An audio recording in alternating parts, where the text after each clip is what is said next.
Après une semaine de tests intensifs, retour sur les iPhone 12 et 12 Pro. Quels sont les points forts des derniers téléphones d'Apple, mais aussi leurs manques? Le nouveau design et les dernières évolutions au registre de la 5G, de MagSafe ou encore de la photo nous ont-elles convaincus pour changer de téléphone? Bref, les iPhone 12 vont-ils s'imposer comme les meilleurs smartphones du marché? Débat.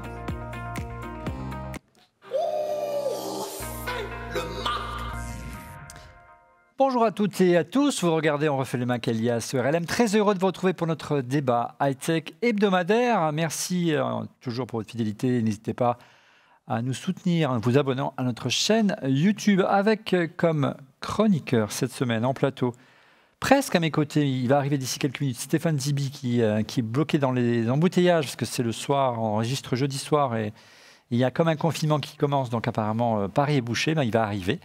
Heureusement, en duplex, l'équipe est au complet, ou presque, à commencer par Cédric Ingrand de LCI. Bonjour Cédric. Salut, moi j'ai évité les embouteillages de ma cave à ma cave. Le trajet était à peu près simplet, mais je souffre pour Stéphane Zibi parce que en fait on ne le voit pas, mais toute l'Île-de-France est noire de circulation. On ne sait pas si c'est les gens qui partent ou qui arrivent. On le saura demain. J'ai une petite idée, Cédric.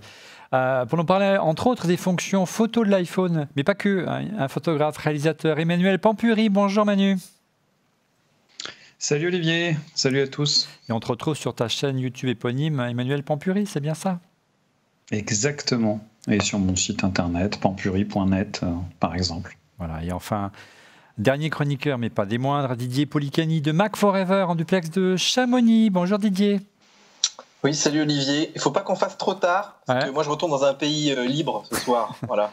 Tu vas quitter. Du coup, il faut que je puisse m'en aller, tu vois. Il faut que vous me laissiez partir. Libre, tu veux dire neutre, c'est ça? La Suisse, tu sais, voilà. Nous, on a le droit d'aller dehors. Allez, messieurs, on avance en tant que Stéphane nous rejoigne. Retour après une semaine d'usage sur le grand test des iPhone 12 et 12 Pro. Et l'on commence par un point qui vous, je pense, vous a tous séduit, mais il s'agit bien sûr de son design.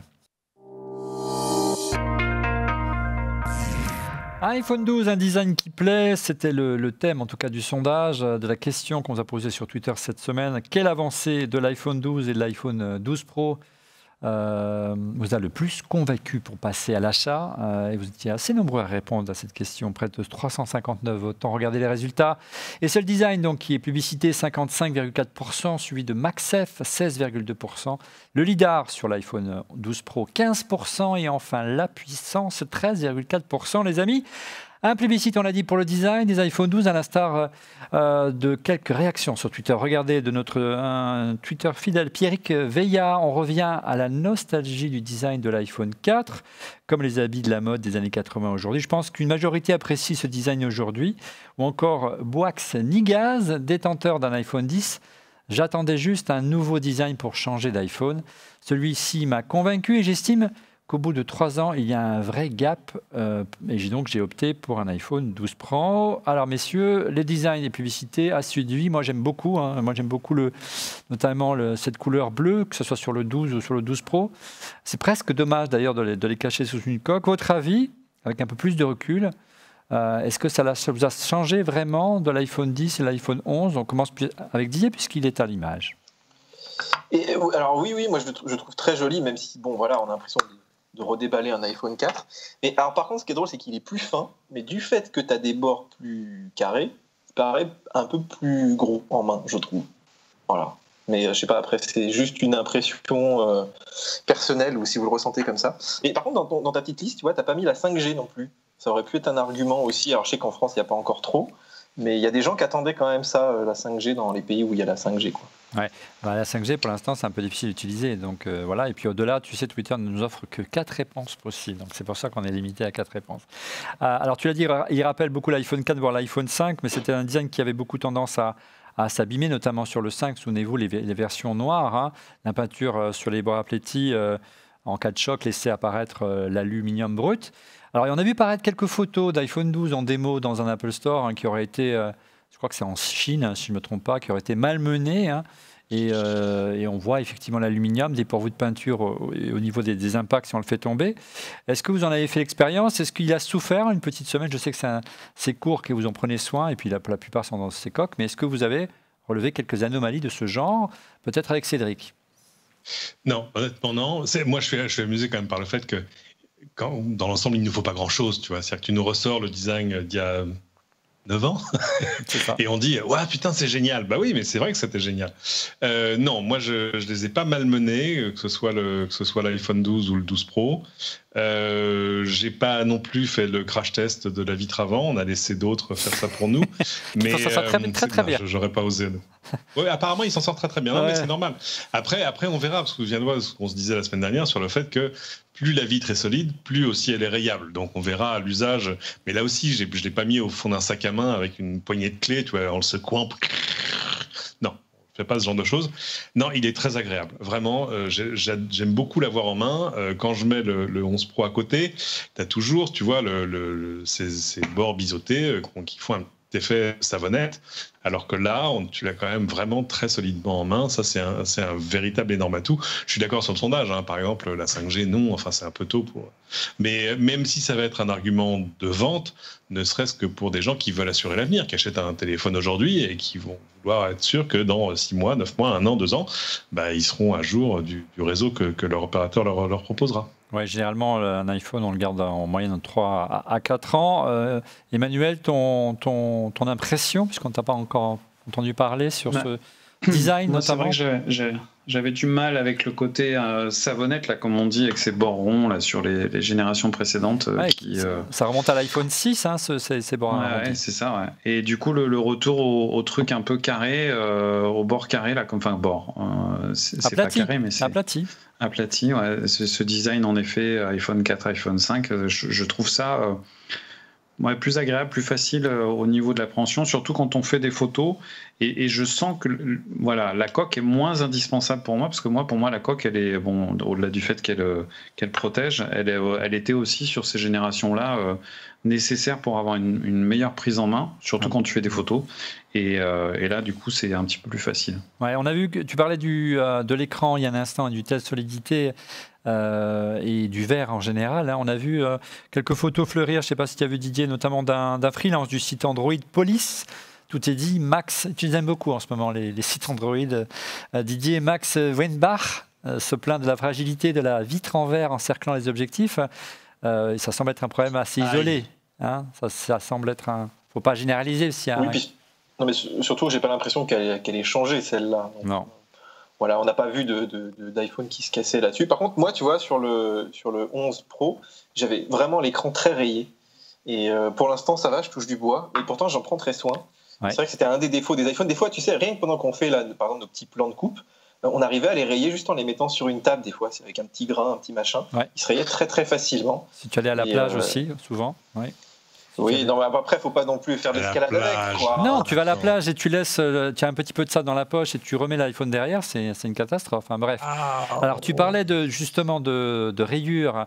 On en parlait la semaine dernière avec Cédric, souvenez-vous. En revanche, effectivement, l'écran est protégé par une couche, hein, c'est la nouveauté, il s'appelle le Ceramic Shield, hein, une couche de protection en céramique qui recouvre la dalle. Alors, elle est effectivement, selon Apple, 4 fois plus résistante au choc, mais elle semble en revanche nettement plus sensible aux rayures que les anciennes générations. C'est ce que tu nous disais la semaine dernière, Cédric, c'est plus dur, mais c'est plus costaud, mais ça se raye plus. Et regardez, ça, c'est le face-avant de notre iPhone 12. Et pourtant, on n'a rien fait. On n'a rien fait. Regardez les rayures. Alors, on a accentué ça, bien sûr, parce que c'est pris au flash. Donc, oui, la lumière. Mais je vous assure que cet iPhone a été... On a plutôt travaillé avec le 12 Pro. Le 12, il est resté la plupart du temps au studio. Il n'est quasiment jamais sorti. Et ça, en 48 heures, alors je ne sais pas si c'est un épiphénomène, parce que bizarrement, le 12 qui a été trimballé partout, le 12 Pro qui est ici, lui, n'est pas du tout rayé. Donc c'est bizarre.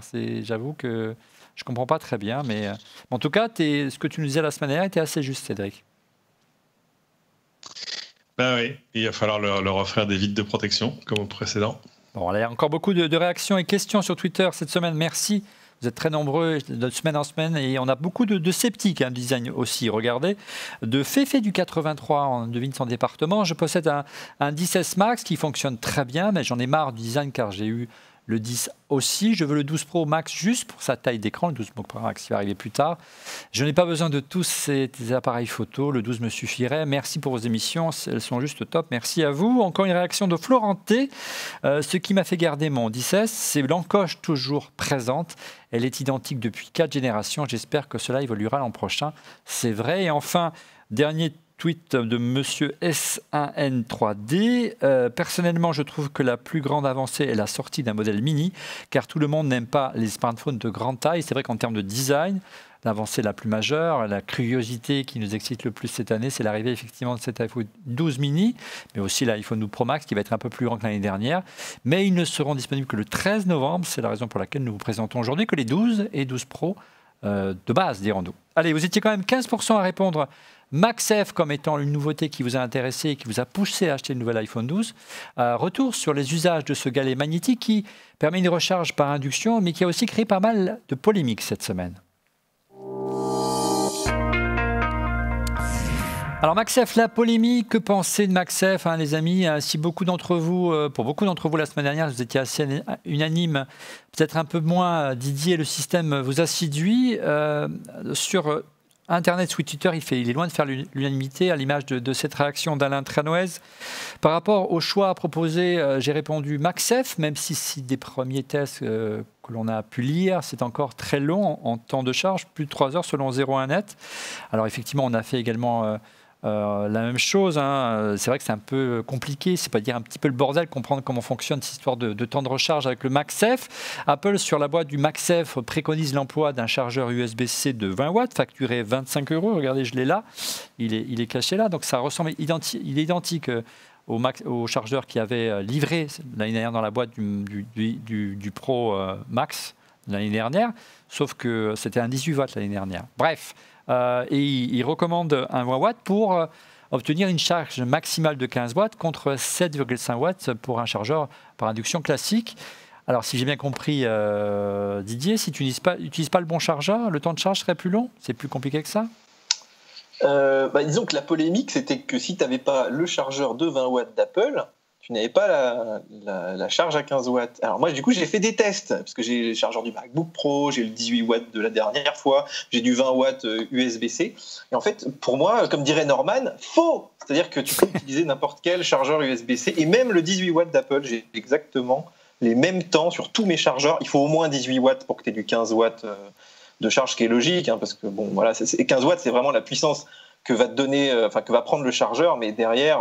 avec les pertes, etc., tu es à peu près autour de 10 watts, puisque tu mets à peu près 2 fois le temps d'un chargeur de 20 watts filaire. Alors regarde, on a fait quelques tests de notre côté avec un iPhone 12 Pro équipé de sa coque, c'est important de le préciser. En MagSafe, avec le chargeur 61 watts de mon MacBook 13 que j'ai là, il m'a fallu 3 heures pour recharger mon iPhone 12 Pro. Ensuite, on a fait le test avec le chargeur USB-C d'Apple, donc la version 20 watts, et cette fois-ci, c'est tombé à 2 heures, donc effectivement on gagne 1 heure, c'est assez bizarre. Et à titre de comparaison, on a fait la recharge filaire également, directement en recharge filaire, et là je suis resté bête, on tombe également sur le même temps en 2 heures. Est-ce que tu as à peu près constaté la même chose, Didier? Pas du tout, mais je peux t'expliquer pourquoi. Vas-y.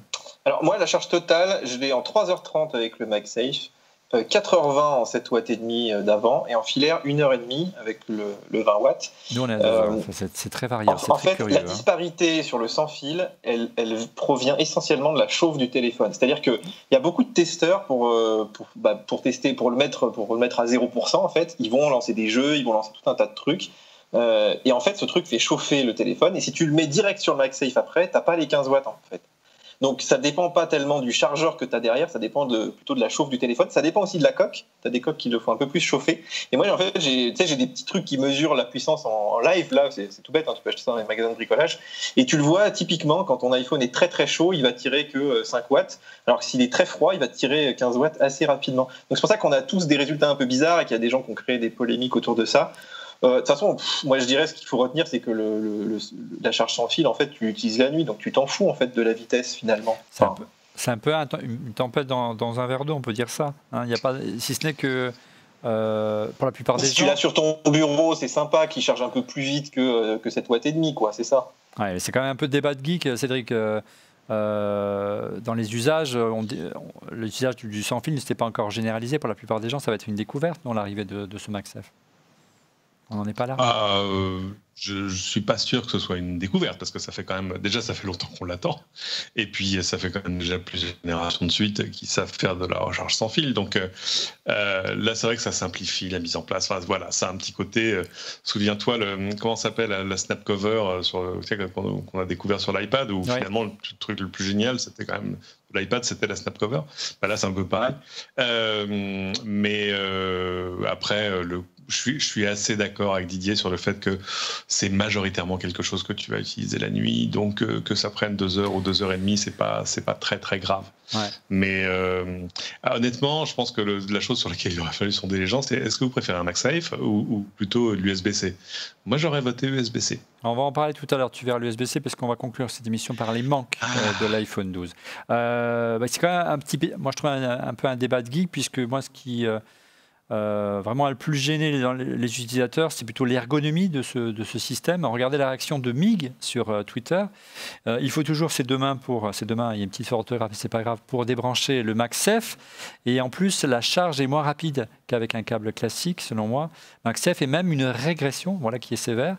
Qu'est-ce que vous en avez pensé, peut-être avec Emmanuel, la force de l'aimant elle n'est pas un peu trop forte pour débrancher d'une main et pas assez forte d'un côté pour le maintenir sur un support aimanté. On sent clair que si tu veux vraiment une plaque d'induction, il faut l'acheter, quoi, et c'est pas fait pour ça sinon. Emmanuel. Je trouve que on va loin au niveau du débat là. Ouais. C'est quand même. Je sais pas, moi je l'ai pris comme ça fait que 2 jours en fait que je joue avec. Je trouve ça plutôt pratique et en effet, comme le disait Didier, moi il est surtout sur ma table de nuit et le côté genre je suis fatigué, je le pose sur le truc et ça se branche tout seul et j'ai pas à vérifier qu'il est bien ajusté. Ça me suffit largement, quoi. Finalement, le truc qui est vraiment le plus barbant, c'est qu'effectivement le câble est un peu court. Regardez, il fait environ 1 mètre. Donc effectivement, si tu mets sur la table de nuit, il vaut mieux avoir une prise pas très très loin. Reste que ça reste la même longueur qu'un câble lambda Lightning. Hein. C'est pas plus loin qu'un câble lambda Lightning. Donc voilà, ils ont fait que dupliquer ça. Pour rester sur le thème de la recharge sans fil, la charge réversible serait bien au rendez-vous, mais non active. Tu as vu ça, Didier ? Et oui, écoute, mais on en parle depuis, 2 ans de ce truc. Ouais. Mais là, apparemment, ils vont le faire à la Apple, c'est-à-dire qu'ils vont te sortir les nouveaux AirPods. Et ils vont te dire ceux-là uniquement qui peuvent se charger en reverse charge, alors qu'il n'y aura pas vraiment de raison. Et d'ailleurs, tu vois, on n'en parle pas assez, mais MagSafe, ça reste quand même un truc propriétaire. Ouais. C'est-à-dire qu'il faut la coque validée par Apple, il faut le chargeur validé par Apple à 45 balles et ton mini-câble. Donc, je veux dire, l'investissement est quand même pas rien pour un truc qui n'est pas très standard en plus. Que tu vois, dans les voitures, par exemple, je ne sais pas si les constructeurs vont faire ça dans les voitures. Ce serait génial. Un truc, ce serait cool. Tu le garderais automatiquement, tu pourrais le coller sur un tableau de bord. Mais aujourd'hui, effectivement, si tu as un aimant dans ta voiture, puisqu'on vend beaucoup ce type d'aimant pour des coques avec du métal à l'intérieur, ça ne suffit pas pour maintenir l'iPhone. Donc il faut vraiment un système MagSafe. C'est le site VentureBeat qui a repéré dans un document de la Federal Communication Commission des indications laissant à penser effectivement que le nouveau smartphone d'Apple pourrait charger un autre appareil à suivre. Pour conclure sur MagSafe, messieurs, et pour se projeter un petit peu sur l'avenir, on en a un petit peu parlé la semaine dernière, est-ce que vous pensez que MagSafe pourrait transférer des données, ce qui pourrait laisser imaginer un iPhone à terme sans connecteur Lightning ? Cédric ? On avait déjà évoqué ça récemment. Ça poserait plusieurs problèmes, en fait, le fait d'abandonner totalement les connecteurs physiques. Tu remarques d'ailleurs que même les constructeurs chinois, moi j'ai vu ça sur un modèle et encore c'était à l'état de proto, c'était chez... ça me reviendra. C'est compliqué d'abandonner totalement un connecteur physique, ne serait-ce que, et Monsieur X le rappelait encore récemment, pour la maintenance. C'est-à-dire que d'un coup, quand la machine ne fonctionne plus, c'est quand même bien de pouvoir la brancher sur quelque chose. Sinon, mais techniquement, c'est possible de transférer des données via ce mode-là. On voit que quand on le connecte sur le Mac... On a plein de trucs pour transférer des données. On n'a pas besoin d'inventer un nouveau système. On a du Bluetooth, on a du Wi-Fi, on a du machin, on a du... comment ça s'appelle cette puce réseau qui est dans les iPhones de génération récente. Enfin, il y a 1000 façons de transférer des données en se passant d'un câble. C'est pas forcément la peine de rajouter ça dans du MagSafe, qui est plutôt un truc qu'on va brancher sur un chargeur. Donc, je vois pas Je vois pas l'usage. En tout cas, si tu le branches sur ton Mac, tu vas dans les préférences système, tu vois apparaître l'iPhone qui est connecté comme s'il était connecté en USB. Voilà, c'est intéressant à savoir. Oh, voilà. Donc ça marche déjà en fait. Donc il n'y a pas de débat. Oui, non, mais je vous laisse débattre. Moi, je vous donne des éléments de réponse si j'en ai. Sinon, je fais l'émission toute seule, les amis. Non, c'est intéressant. Voilà. Mais je pense que de là à se passer d'un connecteur physique, je pense pas qu'on en soit là. Ouais, on voit avec l'Apple Watch que tu peux avoir un petit connecteur en plus bien caché pour la nuit. Ah oui, mais c'est juste parce que évidemment un connecteur physique sur une Apple Watch, ce serait quand même une élégance totale. Enfin, jetez-moi ça. C'est clair. Pas mal de questions en tout cas au registre de l'autonomie pour rester autour du MagSafe et des batteries. Question de Patrick Veilla. Souvenez-vous des Nokia 6210, une semaine d'autonomie. Pourquoi les constructeurs ne tentent pas de faire la différence à ce niveau? Ne pensez-vous pas que les innovations ne sont que peu significatives entre les constructeurs? Donc j'imagine en termes de batterie, j'attendais Apple avec plus d'autonomie. Alors qu'est-ce que vous pensez de la batterie des iPhones, les amis? On a vu que iFixit l'a démonté intégralement. On connaît maintenant les puissances. D'abord, on a vu, peut-être avec Didier, que le format de cette batterie a un petit peu évolué par rapport à l'année dernière.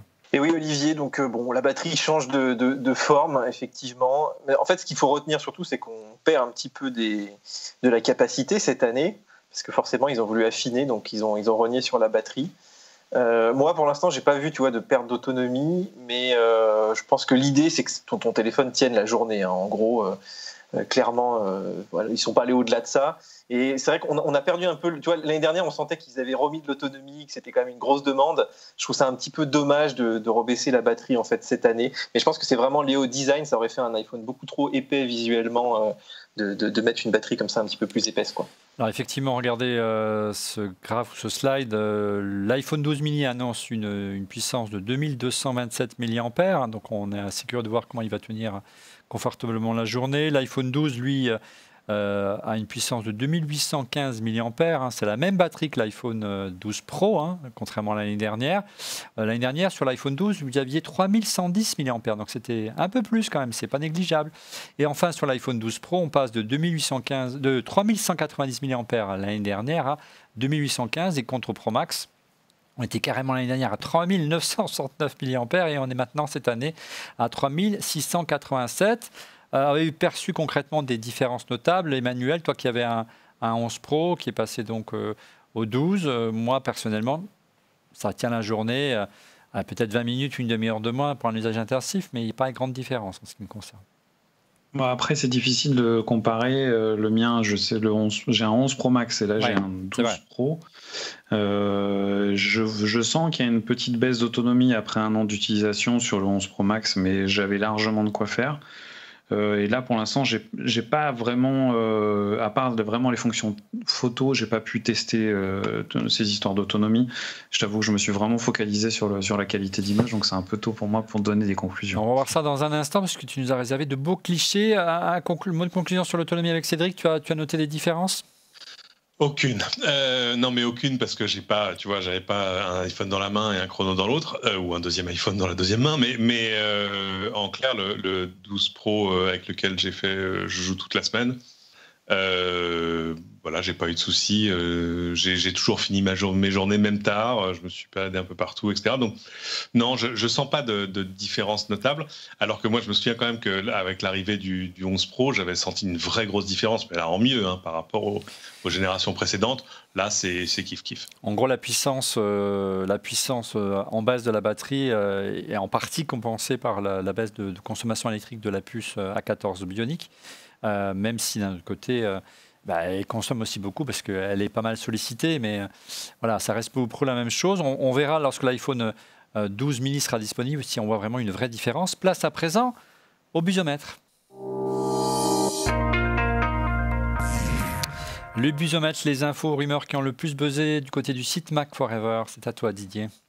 Et Olivier, on commence alors avec un brevet d'Apple sur les AirPods.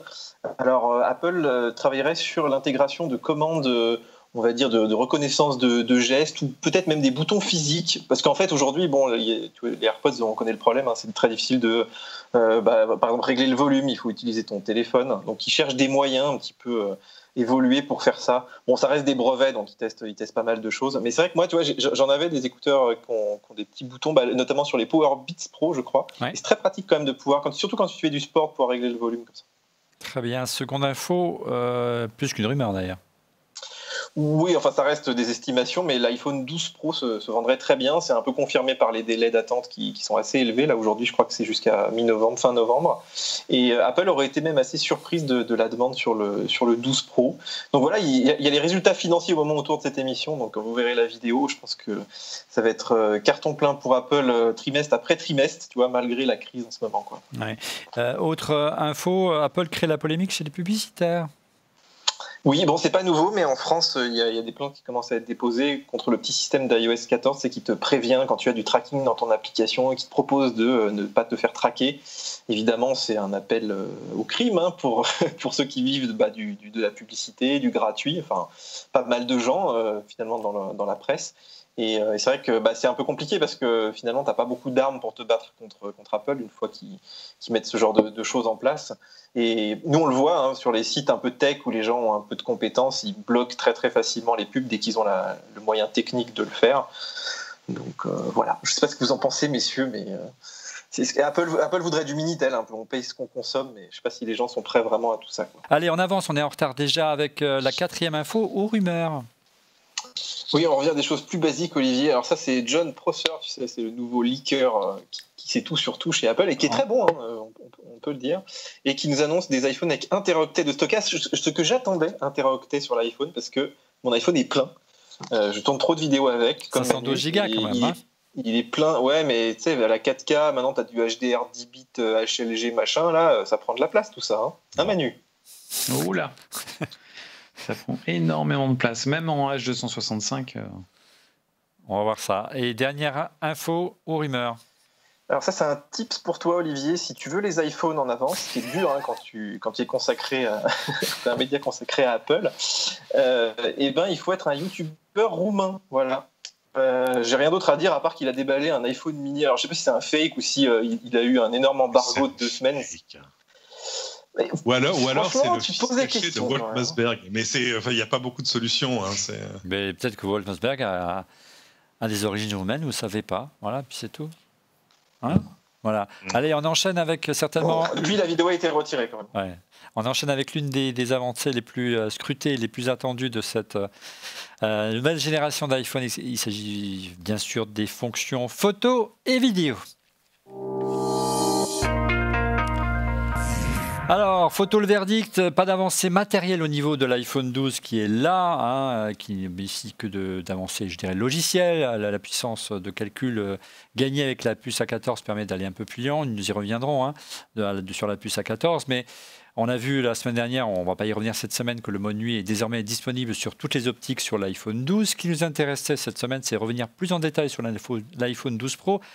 C'est là où il y a la promesse, où il y a le plus d'avancées, notamment avec cet étonnant LiDAR qui va permettre, Emmanuel, d'aller, on espère, plus loin. Alors, il y a eu quelques jours seulement pour faire quelques photos. Est-ce que tu as perçu une différence avec cette arrivée du LiDAR? Et j'imagine qu'il faut le mettre dans certaines conditions pour vraiment voir une différence. Ouais, la technologie LiDAR, elle est intéressante sur le papier pour 2 choses. C'est la première chose, c'est accompagner et soutenir toute la technologie autofocus par la détection de contraste et détection de phase. Et elle va aussi, donc, quand il n'y a pas beaucoup de lumière, permettre donc d'aller affiner cette gestion du focus, de la mise au point. Et elle va aussi accompagner toute la partie intelligence artificielle, entre guillemets, pour tout ce qui est effet de faux bokeh, c'est-à-dire des effets de flou, de profondeur de champ dans le mode portrait, puisque justement elle va vraiment détecter, vous savez qu'il y a quand même quelques petites faiblesses sur ces modes portrait, dès qu'il y a des trous un peu difficiles à détecter.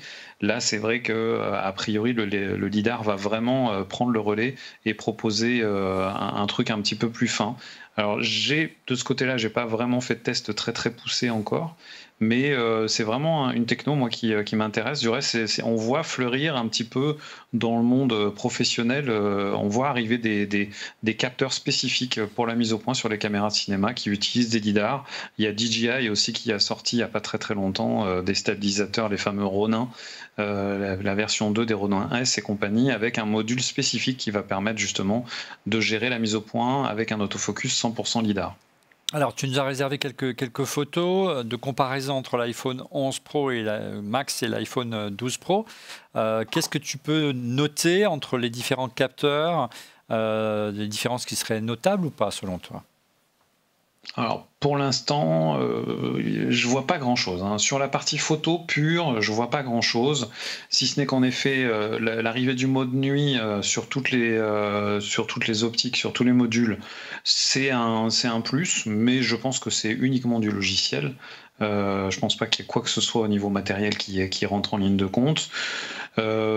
Je trouve pas de choses vraiment complètement bluffantes. Autant le passage sur la version 11 Pro et 11 Pro Max, pour moi, il y a vraiment eu un pas de franchi qui était assez important en termes de qualité. Là, j'avoue que je suis un peu déçu. Voilà, en basse lumière. Alors, tu nous as fait quelques clichés, justement. Tu peux nous les commenter brièvement? J'ai vu qu'il y avait quelques portraits, quelques photos en basse lumière. Bon, la partie, le mode nuit sur la caméra selfie, c'est plutôt sympa. J'avoue que là, c'est carrément le jour et la nuit, on va dire, entre le... Voilà, on voit le 11 Pro et on voit le 12 Pro. Là, on voit une vraie différence, on est bien d'accord. Ouais, il y a une vraie différence. Même si ça reste très, très bruité, on a quand même une image là où on n'en avait vraiment pas du tout sur le 11 Pro et 11 Pro Max. J'ai noté un truc qui est assez intéressant sur la partie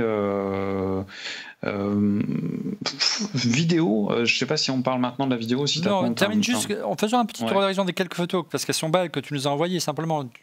Là, on voit une vraie différence sur le mode selfie. Ensuite, tu nous as fait 2-3 photos en basse lumière.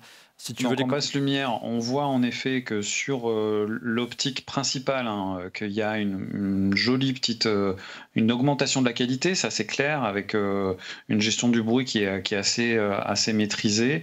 Par contre, sur l'optique grand angle, il y a, pour moi, je vois pas vraiment de différence. On reste sur il y a beaucoup trop de lissage. Alors c'est vrai que c'est un objectif qui a une ouverture qui est un peu plus faible, mais je trouve qu'il n'y a pas vraiment d'effort sur cette optique-là, et je trouve que c'est un petit peu dommage parce que typiquement c'est une optique que moi j'aimerais bien pouvoir utiliser aussi dans des conditions d'éclairage difficiles, et là pour l'instant je vois pas trop de différence. Et puis il va falloir attendre l'arrivée de l'iPhone 12 Pro Max qui dispose d'un capteur un peu plus grand aussi pour vraiment faire le tour complet des possibilités, l'éventail des fonctionnalités photo des nouvelles générations d'iPhone. Avant de parler avec toi, Emmanuel de la vidéo, une question regarde de Nicolas Bibot. Bonjour à toute l'équipe, j'aime ce nouveau design et la nouvelle gamme d'iPhone qui selon moi est cohérente, OLED, 5G pour tous les iPhones par exemple, mais pourquoi, diable, Apple n'intègre pas un téléobjectif surpuissant? C'est le minimum depuis 2016. Du coup, je garde mon iPhone 16. C'est vrai qu'on le disait encore la semaine dernière, on devait le dire avec Stéphane, il n'est toujours pas arrivé, il nous a réservé des photos, mais on les montrera la semaine prochaine, du coup. C'est quelque chose qui est installé depuis longtemps dans le monde Android, Cédric, et Apple est vraiment en retard de ce côté-là. C'est pas du retard, je pense que c'est un choix totalement délibéré, parce que mettre un vrai gros zoom optique prend une place folle. Je ne sais pas s'il serait arrivé à garder la même épaisseur. Ça aurait peut-être pu être jouable, mais ça aurait quand même posé question, et ça aurait été à mon avis réservé par exemple au Pro Max. Pourquoi pas? Et je pense qu'ils ont fait le choix de la cohérence entre les optiques dans leur gamme. Ça aurait été bizarre d'avoir cette espèce d'excroissance. Mais le jour où ils le feront très bien, j'en suis sûr. Et puis ils bénéficieront aussi de l'expérience des autres. Il ne faut jamais oublier, Apple n'a jamais envie d'être forcément le premier sur une techno. Emmanuel, ça t'a gêné l'absence de téléobjectif, qui est un argument marketing fort? On pense notamment à Huawei. Souviens-toi de ses prises de vue de la Lune, même s'il y a un peu d'optique et de numérique. C'est quoi? C'est du marketing? Pour moi, c'est vraiment du marketing. Je suis pas fan du côté démonstratif, de regarder, on a mis toute la technologie, toutes les dernières technologies à la mode. J'aime bien ce côté un petit peu sur la retenue d'Apple qui préfère assurer et proposer un truc un peu qualitatif, un peu homogène. Et que voilà, je préfère cette stratégie-là que on l'a vu hein, ça a été le feuilleton de l'été dans la photo avec Canon et ses R5 qui filmaient en 8K mais qui chauffaient. Voilà, j'aime bien ce côté un peu. On va attendre que la technologie soit vraiment opérationnelle et qu'il n'y ait pas trop de soucis avec avant de pouvoir la mettre dans nos téléphones, dans nos boîtiers photo et ainsi de suite. Alors, tu nous disais à l'instant, Emmanuel, tu as également testé les aptitudes vidéo de l'iPhone 12. Alors, quelles sont les avancées? On a vu qu'il y avait des enregistrements en mode HDR, en Dolby Vision, jusqu'à 4K en 30 images par seconde sur l'iPhone 12 et 4K 60 images par seconde sur l'iPhone 12 Pro. Est-ce que tu as pu faire des prises de vue qui étaient beaucoup plus époustouflantes, entre guillemets, entre l'année dernière et cette année? Qu'est-ce que tu nous as préparé? Alors, je n'irai pas jusqu'à dire que c'est époustouflant. Sur le papier, ce qu'il faut savoir, c'est que le fait de pouvoir d'enregistrer de la vidéo en HDR, ça veut dire que le codec est passé de 8 bits à 10 bits. Donc, en gros, ça veut dire qu'on a forcément une meilleure dynamique et on a surtout des nuances de couleurs qui sont complètement... sur la colorimétrie qui sont vraiment extraordinaires.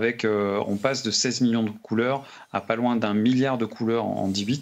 Donc ça, c'est vraiment quelque chose qui est assez notable. On le voit là aussi à l'image. J'ai fait un panoramique justement avec le 11 Pro Max qui enregistre. Donc on était déjà en codec HEVC, donc en H265 sur le 11 Pro Max, et on est donc toujours en HEVC mais en 10 bits sur le 12 Pro. Il y a notamment sur des contre-jours assez violents, là vous voyez sur le coucher de soleil, on sent qu'il y a beaucoup plus on voit plus l'effet logiciel, on voit plus que la compensation des hautes lumières va être générée par la partie logicielle, alors que sur le 12 Pro, la transition est beaucoup plus fluide. Donc je pense qu'en effet, au niveau du capteur et au niveau du traitement, on est quand même un poil au-dessus. Cette partie HDR, moi, c'est quelque chose qui me passionne, le HDR, le Dolby Vision. C'est vraiment, pour moi, c'est une avancée qui est nettement plus notable et qui va rester, contrairement à la 3D qui a eu, ça reste présent au cinéma, dans les grandes salles et tout ça, mais dans les équipements grand public, dans les foyers des gens, en fait, on va pas trop. On voit les derniers téléviseurs, il y a plus du tout on parle plus du tout de 3D, il y a plus du tout de lunettes livrées avec, et ainsi de suite. Par contre, le HDR, c'est vraiment quelque chose qui va se pérenniser. Et j'ai pas eu, pour l'instant, j'ai la possibilité vraiment d'aller faire des tests très très poussés. J'avoue que je suis un petit peu dans l'attente moi aussi du 12 Pro Max pour pouvoir avoir la crème de la crème et y passer du temps. Mais il y a quand même un truc. Il y a un joli truc. J'attends de voir sur le temps, sur les évolutions du logiciel aussi, pour pouvoir tirer des conclusions. Et c'est vrai que tu as raison que cette norme HDR... je ne sais pas si Cédric ou Didier veulent réagir, mais on le voit ne fût-ce qu'avec l'Apple TV sur une télé 4K, qu'on a activé l'HDR, on voit vraiment la différence. Ça popularise de manière très simple une qualité d'image calibrée, qui était plutôt réservée pour le grand public, pour juste la consultation de vidéos ou de photos. Mais en plus, si tu peux la produire, c'est encore mieux. Permet de populariser ce niveau de calibration qui était il y a encore si peu réservé plutôt à quelques professionnels, en fait. C'est ça. Absolument. Ouais. Mais il faut attendre. Oui, de toute façon, il va y avoir une mise à jour pour le déclencher sur. Oui. On peut pas le tester encore pour l'instant. Mais oui, de la vidéo 10 bits HDR. Bon, on va se faire plaisir. Ça va faire de la chouette vidéo. Bon, les places. Oui. Là, le truc qui est intéressant aussi, c'est que moi j'ai été assez étonné lors de la keynote de la façon dont Apple s'adressait vraiment aux professionnels de la prise de vue, que ce soit la photo et la vidéo, avec justement cette espèce de format RAW sur la partie photo qui est un format propriétaire. Donc Apple a déjà sorti le ProRes RAW dans la partie vidéo qui est développé en joint venture avec Atomos et qui est vraiment un codec que moi j'utilise depuis 2 ans, que je trouve vraiment très très très bon, dans un rapport qualité d'image poids de fichier qui est assez excellent. Et là, c'est vraiment, au final, c'est la première fois qu'il y a une caméra, on peut appeler ça une caméra, hein, qui a cette espèce de label Dolby Vision. Ça existe sur aucune autre caméra sur le marché pour l'instant. Allez, place à présent à la puissance et surtout au premier test de la 5G. Alors, avant de nous parler des premiers tests de la 5G, un petit mot à propos de la puce A14X, qui est la puce qui équipe désormais l'iPhone 12 Pro contre la 13 l'année dernière. On a refait nos tests sur Geekbench. Cette semaine, on a eu un peu plus de temps. On a comparé, j'y suis arrivé, regardez, l'iPhone 10S avec l'iPhone 11 Pro, l'iPhone 12 qu'on a rajouté, qu'on n'avait pas testé la semaine dernière, et l'iPhone 12 Pro. Et regardez, c'est assez bizarre. Eh bien, l'iPhone 12 est plus rapide que l'iPhone 12 Pro, où vous fait jeu égal. Alors que Didier, on pourrait penser, bien qu'ils aient la même puce, il y a quand même 6 Go de mémoire, 2 Go de plus sur l'iPhone 12 Pro. Comment tu expliques ce retard? Et regarde, c'est égal. On pourrait imaginer qu'en mode graphique, en mode compute bench sur Geekbench, ça soit la même chose. Et c'est exactement la même chose. Regardez, l'iPhone 10S également est en retard, c'est normal. L'iPhone 11 Pro à 7602, l'iPhone 12 à 9235. Et encore une fois, il fait jeu égal ou presque avec l'iPhone 12 Pro. Il y a très peu d'écart entre les deux. Surprenant, non? Ouais, c'est surprenant et pas surprenant. Disons qu'en fait, quand tu fais ton bench, tu sais pas ce qui tourne derrière déjà. C'est-à-dire que ton iPhone est peut-être en train de faire un backup, de faire un appel réseau. En fait, Geekbench, faut quand même pas oublier que c'est un programme qui additionne des pommes et des poires et qui dit à la fin ça fait X noisettes. Ouais. Non mais c'est vrai. Et en fait, non mais c'est pas très transparent ce truc et en fait ça va donner de la pondération à par exemple un encodage vidéo à côté d'un truc qui va te faire du jeu vidéo et à la fin il met tout ensemble et il dit bon voilà ça fait à peu près ça. Et il faut le voir juste comme ça, quoi. C'est pas du tout comme si tu lances exactement le même calcul ou le même encodage sous Final Cut sur deux machines différentes, parce que là tu auras vraiment le même calcul, tandis que ce truc-là est un peu foireux. C'est pour ça que quand on compare par exemple des environnements très différents, des Mac ou des iPhones, il suffit que l'iPhone il ait une puce super rapide pour décoder de la 4K et puis un petit peu plus lente pour du jeu vidéo. C'est pour ça que l'écart se resserre parfois entre un Mac et voire même l'iPhone a parfois dépassé les Mac ces derniers temps. On va voir avec la puce Apple Silicon. Alors, ce qu'on n'avait pas pu tester forcément la semaine dernière, c'était la 5G, faute de réseau en France. C'est pas faute d'avoir essayé de contacter les opérateurs pour qu'ils nous ouvrent quelques sites de test. Alors, heureusement, tu habites en Suisse, Didier. Le Mac Forever est installé là-bas. Tu as pu faire quelques essais. Verdict.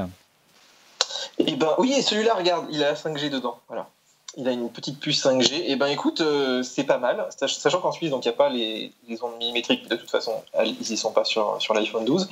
Et on dépasse le gigabit, ce que je n'étais pas arrivé à faire avec les Android que j'ai eu. Alors j'avais pas les tout derniers Android, mais le modem apparemment qu'a mis Apple, c'est pas un modem qui est très récent. Il a été présenté début 2019 par Qualcomm apparemment.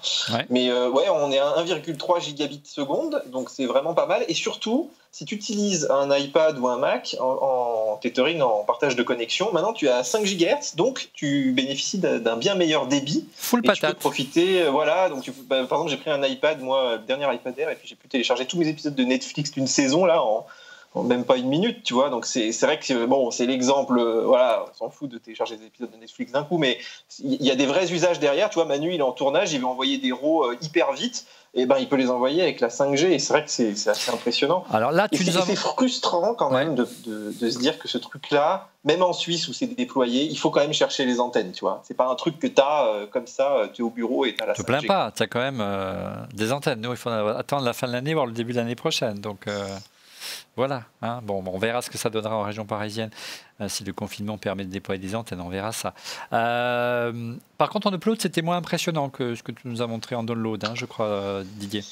Oui, là j'étais à 80 mégabits, mais après on m'a dit que c'est un peu lié aux technos qui sont utilisés pour l'instant. Le upload, on n'est pas full patate encore non plus. Apparemment en Suisse, ça utiliserait la 4G essentiellement. Ouais, c'est-à-dire que c'est pas vraiment de la 5G. Non seulement que la vraie 5G sera le millimétrique, et d'ailleurs les iPhones qui sont vendus en France ne le seront pas millimétrique, c'est réservé aux États-Unis, mais c'est à l'échelle de 2 à 3 ans en France, donc tout va bien. Écoute, il y a des gens qui m'ont dit quand même, ils ont quand tu as ton bureau qui est en face d'une antenne ou pas très loin, et que tu as ces débits-là et que tu n'as pas par exemple la fibre, Ça arrive, en Suisse, ils ont équipé beaucoup les campagnes, et les gens, ils sont aux anges, en fait. Parce que c'est un truc de fou, en fait. Et je pense qu'il faut quand même axer ça. Tu vois, là, par exemple, si je suis dans un chalet vers Chamonix, on a une pauvre ligne ADSL, et ben la 4G, déjà, ça nous sauve. Mais là, 5G, la 5G, on aura une image, tu vois, 1080, fibre et tout. Ce sera vraiment super, quoi. Voilà. Et au-delà, lorsque tu as fait tes premiers tests, tu as été surpris de voir qu'il ne suffit pas de glisser la carte SIM 5G dans le téléphone pour vraiment profiter de la 5G à 100%. Hein. Non, alors en fait, il faut forcer un peu les réglages pour qu'ils l'utilisent à fond, parce qu'Apple, voilà, forcément, balance un petit peu performance, autonomie, hein, il faut qu'ils trouvent un juste milieu. Mais moi, j'ai tout forcé et j'ai passé la matinée à faire des tests et j'ai pas eu tellement de problèmes d'autonomie. Donc, je me dis, bon, si on veut vraiment de la full 5G, on peut quand même l'activer. Par contre, et ça, c'est casse-pied, donc tu peux pas avoir de double SIM. La 5G marche pas si tu as une fonction double SIM. Et on m'a dit que c'était une limitation donc, du modem Qualcomm, qui était connu, hein, parce que sur Android, ils ont les mêmes problèmes, mais que apparemment, il pourrait y avoir un petit update bientôt qui pourrait faire sauter ça. Mais tu vois, Apple, j'aurais demandé vraiment, ils m'ont dit ça marche pas et ça pourra marcher. Voilà. Ouais, ça fait quand même un petit peu de désordre. Allez, dernier chapitre de cette émission, on va parler des manques de l'iPhone 12. Les manques de l'iPhone 12, on vous a tout simplement posé la question sur Twitter. Regardez, quels manques regrettez-vous sur les nouveaux iPhone 12 et 12 et 12 Pro, bien sûr. Et vous étiez 34,8% à répondre. Un apport USB-C. Voilà, Cédric, tu nous l'avais dit tout à l'heure. Et voilà. 33,6%. Oui, attends, c'est pas fini. 33,6% à répondre Touch ID qui a en ces période de pandémie et de masque à tout va rend Face ID quelque peu caduque. Le téléobjectif cher à moi-même et à notre Tweetos plus puissant, 19%. Et enfin un chargeur rapide puisqu'il n'y a plus de chargeur dans la boîte, près de 12,6%. Vous étiez 485%. Regarde Cédric, cette réaction de Nicolas Bibot sur Twitter. Pour moi, l'USB-C ne mènera jamais sur l'iPhone.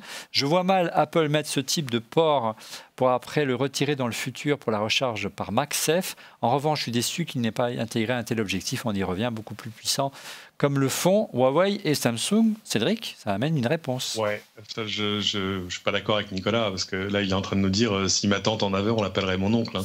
C'est-à-dire qu'en gros, il part du postulat que avec le tweetos, s'il te plaît. Le filaire. Ouais. Non, mais je suis ravi, mais c'est-à-dire qu'il part d'une conclusion qui sort de nulle part. Non, moi, je pense qu'ils vont être forcés d'y venir à un moment. C'est-à-dire que là, le Lightning commence... c'est vrai qu'il y a des aspects de finesse de tout ça, et puis d'habitude, et puis c'est leur techno à eux, et ils aiment bien, ils préfèrent avoir leur techno à eux, et puis elle est installée. On l'a vu là-dessus, hein, c'est C'est exactement ce qu'on a déjà vécu avec le connecteur 30 pin, avec le connecteur 30 broches, tu vois. Donc on se disait, mais te rends compte, s'il le retient, qu'est-ce qui va se passer? Et puis le Lightning est arrivé, et puis 18 mois après, on n'en parlait plus. Ouais. Alors l'USB-C, c'est les premiers à l'avoir porté quasiment de manière généralisée sur toute une gamme de portails avec les MacBook et les MacBook Pro. C'est les premiers à l'avoir intégré, enfin c'est pas les premiers, mais ils l'ont intégré à l'iPad Pro. Donc voilà, le maillot Macor. C'est ça, c'est même pas une histoire de compatibilité, c'est une histoire presque de cohérence interne. Tu vois ce que je veux dire? C'est-à-dire qu'on ne comprend pas pourquoi ils n'ont pas sauté le pas. Ouais, et puis, sauf la force de l'habitude, le parc installé, le moment où ils changent et ils ne fitent pas de chargeur. Enfin bon, bref, il peut y avoir des raisons, mais qui ne sont pas des raisons très au design, quoi. Ouais. Et au-delà, Emmanuel, le fait d'abord d'avoir un port USB-C, c'est quand même assez pratique pour toi pour mettre du stockage, pour mettre plein de choses ou des accessoires supplémentaires. Alors, si tu veux en faire vraiment une caméra pro. Par contre, s'il n'y a plus de connecteur, je ne sais pas comment on va faire pour filmer sans pouvoir brancher des accessoires supplémentaires. Il fait ce qu'un micro. Oui, ne serait-ce que des micros. Tu vois, il y a notamment des constructeurs. Là, il y a Rode qui vient de sortir un micro, je crois, aujourd'hui, qui est compatible. Là, moi, le micro que j'ai, c'est le AT2020i de chez Audio-Technica. Pareil, il est livré avec un connecteur spécifique. Donc, bon, après, c'est évident que, voilà, dans une utilisation professionnelle, s'ils veulent garder l'appellation pro, à mon avis, ils sont obligés de garder un connecteur. Hein. On est d'accord. Autre réaction, vous étiez pas mal donc à publiciter le fait que, enfin, à remarquer, à regretter que Touch ID n'était pas présent. Regardez cette réaction de David Ford, Touch ID, mais juste parce que c'est galère en ce moment avec le masque. En temps normal, Face ID était génial. Autre réaction à nouveau de Boax Nigaz sur Twitter. J'ai répondu Touch ID car à l'instar du nouvel iPad Air, je le trouve cela très ingénieux et pratique, surtout en période de Covid. J'espère que cela arrivera sur les modèles à venir. Et puis sinon, j'aurais préféré une réduction de l'encoche. Ça ne fait pas arriver. C'est vrai que sur l'iPad Air, Didier, cette fonction-là, on n'a pas encore testé cet iPad Air. On le fera ça la semaine prochaine. C'est assez pratique, hein, ce petit bouton sur le côté. On glisse et clac. Voilà, ce serait complémentaire du Face ID.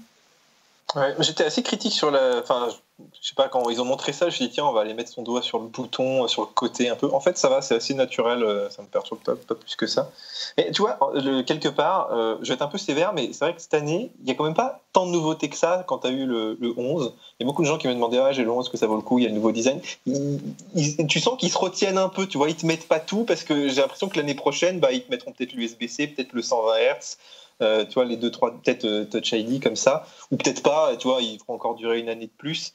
Donc voilà, je pense qu'il joue aussi là-dessus. Hein. Comme disait Manu, par exemple, l'ultra grand angle, là, d'avoir le mode nuit, j'ai l'impression que c'était plus software qu'autre chose et que voilà, ils se sont dit, tiens, on le met pas l'année dernière, puis on va le mettre cette année. Mais si ça se trouve, avec une petite mise à jour, ça marcherait, quoi. Ouais.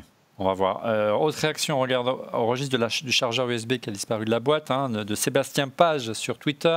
Le chargeur USB-C a été retiré un peu tôt ou pas. Apple devait le faire. Après, on change de moins en moins souvent son iPhone, donc Apple aurait dû attendre encore combien de temps. Ça se discute, mais ce choix maintenant peut se comprendre. C'est transitoire. On en a parlé déjà la semaine dernière, des arguments écologiques. D'un autre côté, on a vu que il fallait mieux quand même avoir un chargeur USB relativement puissant, USB-C de surcroît, pour pouvoir en tirer profit. Donc c'est vrai qu'on aurait pu attendre encore un an, ça aurait été, ou au moins le laisser sur les pros, ça aurait été pas mal. Autre réaction, regardez toujours sur Twitter de Darkio. Vous avez oublié le 120 Hz. Effectivement, on n'a que 4 choix possibles sur Twitter, sur l'écran. Là, c'est en termes de rendu, c'est vraiment qu'on le voit sur les téléphones Android, notamment Cédric, pardon. Oui, alors c'est vrai que ça a un coût en consommation d'énergie, donc ça a un coût en batterie, mais il y a quand même des technos qui sont pas mal pour arriver à adapter la fréquence de rafraîchissement à ce que tu es en train de faire réellement. Mais c'est vrai que quand tu es habitué est un bien grand mot, mais quand tu fais du 120 Hz et que tu as même juste pour scroller sur ton écran d'accueil entre tes apps, la différence de fluidité. Reviens avec nous. Voilà, est un peu comparable à. Souviens-toi au début quand on disait mais quand même regarde quand tu scrolles sur un iPhone c'est beaucoup plus fluide que sur un Android. La différence elle est vraiment de cet ordre-là. Mais là maintenant au bénéfice des Samsung et des smartphones chinois qui font du 120 Hz. Donc là, il n'y a pas beaucoup d'explications à ce qu'ils ne le fassent pas parce que le LED n'est pas un frein. Enfin bon, je pense que là aussi, c'est une espèce de choix délibéré. Ça arrivera l'année prochaine parce qu'ils ne sont pas pressés. Et enfin, dernière question Twitter pour cette émission, plutôt une réaction d'Olivier Leguet. On a oublié le 120 Hz, mais aussi on a oublié la prise jack, effectivement. Ça fait quelques temps qu'elle a disparu et malheureusement, elle ne reviendra pas. Non, je pense pas qu'il en soit question. Là, à un moment, il faut faire son deuil. Il faut dire, c'est fini, c'était bien, mais c'est terminé. Il faut passer à autre chose, monsieur. Voilà, on est arrivé au terme de ce test, au grand test des iPhone 12 et 12 Pro. On aura l'occasion d'y revenir lorsque les 12 mini et les 12 Pro Max seront là, parce qu'ils auront aussi leur argument. On est très curieux de voir le 12 mini qui a vraiment très mignon. On a essayé d'être le plus complet possible. On a quand même consacré 2 émissions. On passe à présent à vos coups de cœur. On commence les coups de cœur avec Emmanuel et on reste, je crois, dans la photo. Oui, on reste dans la photo. Alors, si tu me permets, j'en ai 2 parce que je suis pas là souvent, donc peut-être que tu vois. Ouais. Alors, dans la photo, cette semaine, mes amis de chez DxO ont sorti leur dernier logiciel, donc DxO Photolab 4, avec une techno que je trouve vraiment totalement, ils disent qu'elle est révolutionnaire, et là c'est pas que du marketing, puisque ils ont réussi en analysant des millions d'images, et notamment toutes celles qu'ils ont fait sur les bases de données qu'ils ont créées. Tu sais que c'est un labo aussi qui va analyser les particularités et les caractéristiques de chaque objectif et de chaque capteur.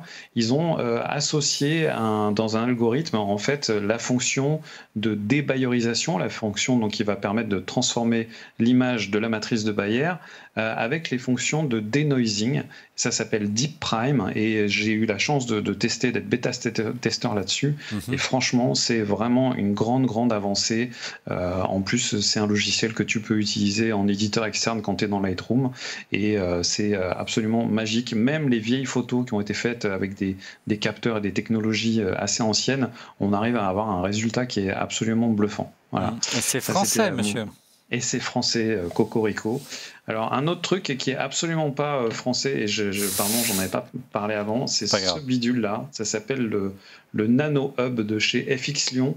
FX Lyon, c'est une société chinoise qui fabrique des batteries et des systèmes pour les caméras. Et ils ont inventé un truc, donc ils ont fait des batteries toutes petites, c'est des batteries nano. Là, ma caméra est alimentée avec, ça fait plus d'une heure que je tourne avec. Donc ta caméra, c'est quoi? C'est un GH5, c'est ça? C'est un GH5, ouais. Et là, bon choix. Et ça, c'est donc la plus petite batterie VLOC du monde, qui marche aussi, qui a des connecteurs USB, des connecteurs DTAP et compagnie. Et le Nano Hub, en fait, c'est un espèce de concentrateur multiprise qui fait régulateur de tension et qui va permettre de rentrer et de brancher tout un tas d'accessoires avec une seule batterie. Tu vas pouvoir à la fois recharger ton iPhone, brancher ta caméra, brancher un projecteur, et ça régule toutes les tensions. Je trouve ça absolument génial. Bon, tu vas l'envoyer à Didier qui avait un petit problème de batterie de caméra tout à l'heure, il sera ravi. C'est grâce à lui que j'y ai pensé. C'est vrai, de ton côté, ton ou tes coups de cœur? J'en ai deux. Emmanuel parlait de micro tout à l'heure, j'en ai un nouveau pour vous regarder. Alors je vais changer de micro parce que sinon je ne pourrais pas parler. Il vient de chez Shure. C'est marqué dessus. C'est marqué dessus, à qui on ne va pas apprendre à faire des micros. Non. Et en fait, il s'appelle le MV7. Et il va parler à plein de gens, c'est-à-dire tous les gens dont le son et la profession, mais pas seulement, parce que c'est le petit, on va dire que c'est le fiston moderne de celui que j'ai ici, qui est le SM7. Alors lui qui est connu comme le loup blanc, qui est le truc que tu trouves en radio, en télé, partout. Ouais. Moi, c'est ceux que j'avais au bureau, donc évidemment j'ai pris les mêmes pour la maison. Et donc ce MV7, il a une particularité, c'est qu'à l'arrière, comme tu le vois ici, il a une sortie XLR, un truc de mec sérieux, tu vois, mais surtout il a une sortie USB. Et là, tout à coup, tu peux le brancher à la fois sur un PC, un Mac, mais évidemment sur ton iPhone ou un Android. Et il y a une app qui permet de régler les paramètres. En fait, il est plus intéressant en USB qu'en XLR. C'est chouette qu'ils soient en XLR parce qu'au moins c'est standard, ça marche partout. Mais avec l'application, tu vas pouvoir régler la compression, tout ça est géré à l'intérieur, entre autres, du micro, tous les paramètres. Il y a de quoi gérer, tu vois, le volume, etc. Tu as une prise casque derrière pour faire mixette. Tu peux le gérer sur un truc tactile là, c'est pas génial. Bon, c'est bien de pouvoir l'avoir, ne serait-ce que pour te mettre en mute. Mais par contre, c'est au travers de l'application que ça fait des trucs assez magiques. Par exemple, en gérant tout seul le volume pour les podcasteurs débutants, tu vois, je suis à 20 cm du micro, je suis à 5 cm du micro, ça fait pareil. Non, c'est pas mal du tout. Tu veux dire qu'on peut mettre au chômage notre ingénieur du son, c'est ça, avec ce micro? Non, parce que toi, tu as un micro-cravate, ça n'a absolument rien à voir et tu n'es pas tout seul. Non, si, j'ai un micro-casque. Ça vaut 300 €. Le seul petit reproche que je fais, c'est qu'il y a une bonnette. Il s'en va, là, il se lève, mais quand même, on entend bien les plosives, donc on peut le remplacer, par exemple, par une grosse bonnette de son grand frère. Ça marchera aussi. Mais c'est pas le même prix, il est beaucoup moins cher que le Pro, on est d'accord. Oh, pas beaucoup, 299 €, alors qu'un SM7B, ça vaut... Ça se trouve aux alentours de 400 maintenant, je crois. Bon, d'accord, donc, c'est pas la différence, c'est pas marquante, mais par contre, ce que tu vas faire avec, par exemple, si tu fais des visios toute la journée, tu vas avoir le meilleur son de ton Zoom, c'est pas mal. Bon, et puis des podcasts. Deuxième chose, mais là, c'est totalement self-serving. J'ai lancé un podcast cette semaine, donc je vais vous en faire profiter. Ça n'a rien à voir avec ce dont on parle d'ordinaire. Ça s'appelle Les Doigts dans la Prise. C'est un podcast qu'on fait avec un ami que vous ne connaissez pas parce que les gens les plus talentueux, je les garde pour moi. Il s'appelle Thomas Degois, et on y parle de voitures électriques et de mobilité douce et tout ça, et de choses qui roulent avec des batteries. Vous le trouverez sur Apple Podcast et sur Spotify et sur machin et sur toutes vos applications de podcast favorites. Et on mettra le lien dans la description. On l'a fait avec amour.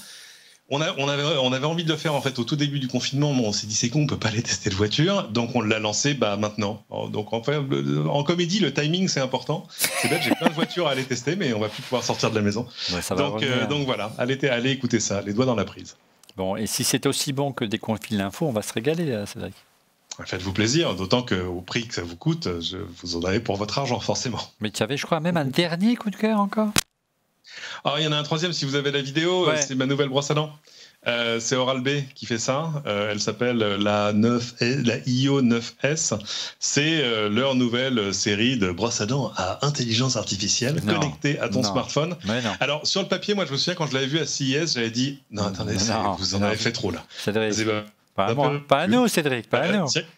C'est-à-dire qu'il y a des capteurs de mouvement pour te dire que tu te brosses. Moi, ça fait longtemps que je me brosse les dents, donc je ne savais pas que j'avais besoin d'apprendre. Eh bien non, j'ai été rappelé à l'ordre par l'application qui me dit non, mais regardez là, quand même, les molaires du fond à gauche, vous y passez quand même pas le temps qu'il faudrait. Et il y a un chouette petit écran sur la brosse, ça te donne capteur de pression. Bon, ça a un petit côté superfétatoire, mais c'est chouette de pouvoir se dire que maintenant, une brosse à dents, ça va de 30 centimes jusqu'à 350 €. Oui, quand même. Ah bah oui, mais c'est voilà l'excellence est à ce prix. Non, je pense qu'ils se font plaisir. Ça a un petit côté tête de rayon, tête de gondole, parce que ça va leur permettre de vendre aussi des modèles un petit peu moins perfectionnés et moins chers. Mais ce qui fait le lien avec l'application est quand même vachement rigolo. On le voit là. Tu te brosses les dents en regardant ton iPhone. C'est quand même, tu pensais pas en arriver là un jour. Et puis quand tu t'es bien brossé les dents, il te met un smiley à la fin sur l'écran. Donc voilà. Rien que pour ça valait le coup. Je pensais honnêtement l'utiliser 2 fois et la laisser dans le tiroir. Ah bah non, en fait finalement, et on s'y fait. Et indispensable. Puis, côté gamification. Je pensais que ça marcherait que pour les enfants la gamification. Eh bien non, ça y est. Pour moi aussi, j'ai gamifié le brossage des dents. Bon, super. Tu parlais d'un prix un petit peu élevé, Cédric. Je te rassure, Didier a fait beaucoup mieux que toi cette semaine pour son coup de cœur, n'est-ce pas, Didier? Alors, habile transition avec ton coup de cœur de tout à l'heure, ton podcast, Cédric, puisque ça faisait longtemps que je n'avais pas mis une petite voiture dans mes coups de cœur, et j'en ai testé une cet été qui est assez récente. C'est la petite voiture Sportback. Ouais, c'est un gros bébé, oui, c'est clair. Et en fait, ils ont revu un peu leur e-tron, ils l'ont un peu aplati, ils ont un peu amélioré l'efficience, l'autonomie. Et même, alors je dirais qu'il y a plein de petits trucs de geek très sympas où tu peux changer les couleurs d'intérieur, tu as plein de petits trucs en 3D, tu vois ta voiture à 360 degrés. On dirait un PC de gamer. Tourné avec Manu. Tu vois, c'est les images de Manu qui sont là, tournées en catalan. Manu, regardez, c'est de toute beauté. Et alors, j'ai fait un truc qui est quand même très osé avec ces voitures qui sont pas des Tesla. C'est de partir sur la côte, tu vois, dans tous les coins, genre Cassis, tu vas jusqu'à Nice, tout. Il n'y a pas beaucoup de chargeurs. Et en fait, je voulais voir si on y arrivait au quotidien. Donc, bien sûr. Tu rappelles vers le nord, hein, pourquoi la côte? Voilà, parce que bon, il faut ce qu'il faut aussi. Hein. Alors, je commence à comprendre pourquoi vous testez tous des voitures, vous mettiez tous à faire des podcasts sur les bagnoles électriques d'un coup. Là. Non, mais c'est pas la peine d'aller en Suède et en Norvège, on sait qu'ils ont plein de chargeurs. Il n'y a pas de débat. Non, mais c'est intéressant à faire comme test, parce que les gens sont très stressés de ça. Ouais. Et j'ai fait aucun effort, c'est-à-dire que j'ai à peine regardé un peu sur ChargeMap et tout. Et en fait, des prises, t'en as un peu partout maintenant, dans les parkings et tout. Donc, t'arrives à en trouver, même sur le bord de, tu vois, j'en sais rien, tu te gares en bord de mer. Il y a souvent une ou deux petites prises de libre. Donc voilà, il va falloir que ça se développe un peu, forcément. Ouais. Mais j'étais assez surpris de ça. Donc, c'est vrai qu'il commence, enfin, tu vois, on avait parlé de la Mercedes, le QC, de la Taycan et tout. En fait, maintenant, en dehors de Tesla, ouais, non mais tu remarques, il n'a pas testé la nouvelle Twingo électrique, par exemple. Il a mis de Citroën, hein, tu vois. Non.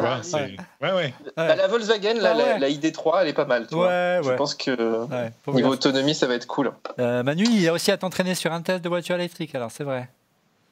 Ouais, il est venu tourner dans le coin et du coup il avait besoin d'un cadreur et je l'ai amené dans mon secret spot au bord de l'étang de l'Or, au milieu des flamants roses. On s'est bien amusé. Allez voir la vidéo, c'est de toute beauté. De mon côté, regardez, mon coup de cœur cette semaine, c'est ça. C'est le nouvel iPad Air qui vient tout juste d'arriver. Ce sera l'objet de notre prochaine émission, si j'arrive à l'ouvrir, ou surtout je ne le casse pas d'ici la semaine prochaine. L'iPad Air, la nouvelle tablette tactile d'Apple, bien sûr, excite bien sûr les bordures. On aime son écran de 10,9 pouces. Regardez, c'est toute beauté. Son bouton Touch ID ici sur le côté pour pouvoir le déverrouiller, pas besoin de Face ID. Et puis, vous le voyez sur le sommet, il est compatible avec l'Apple Pencil 2.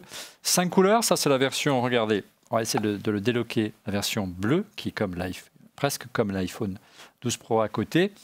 Il sera donc le thème la semaine prochaine de notre prochaine émission. Merci les amis d'avoir participé à cette émission. On se retrouve la semaine prochaine pour ceux qui ont le droit de brancher leur caméra à défaut de venir en plateau. Ah oui, c'est tellement plus facile. Mais tu seras où toi? Je serai certainement en plateau les amis la semaine prochaine. Tu vas te faire un mot. Je vais dérogationner, mais parce qu'on a d'autres choses au quotidien qui sont produites dans ce plateau et c'est tant mieux. En tout cas, c'est la fin de ce 386e épisode d'On refait le Mac. Merci de l'avoir suivi. On va rester. Essayez d'être prudent pour sortir, soyez prudents. Merci encore pour votre fidélité. Vous tous, les amis derrière vos écrans, on grandit avec vous toujours de semaine en semaine, vous le savez. N'hésitez pas à vous abonner à notre chaîne YouTube pour être prévenu en temps réel, à la petite cloche. Et je vous donne rendez-vous à la semaine prochaine pour un prochain épisode. Merci pour votre fidélité et à très vite. Au revoir.